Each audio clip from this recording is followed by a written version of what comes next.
हाँ तो भाई आपके घर में भी इलेक्ट्रॉनिक चीज़ें होंगी और जब वो ख़राब होती होगी तो आप शॉप पे लेके जाते होगे ऑब्वियसली, और वो काफ़ी ज़्यादा चार्ज करता होगा रिपेयर करने के या आपको रिप्लेस करने की एडवाइस देता होगा।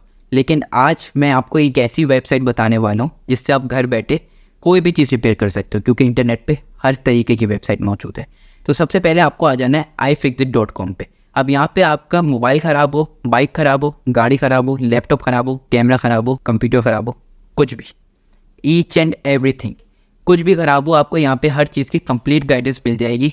आप बस इस वेबसाइट पे जाएं और स्टेप बाय स्टेप सारी गाइडेंस देखें, जो भी चीज़ आपको रिपेयर करनी है, कि कौन सी चीज़ पहले खोलनी है, कौन सी चीज़ लगानी है, क्या चीज़ फिक्स करनी है, कुछ भी।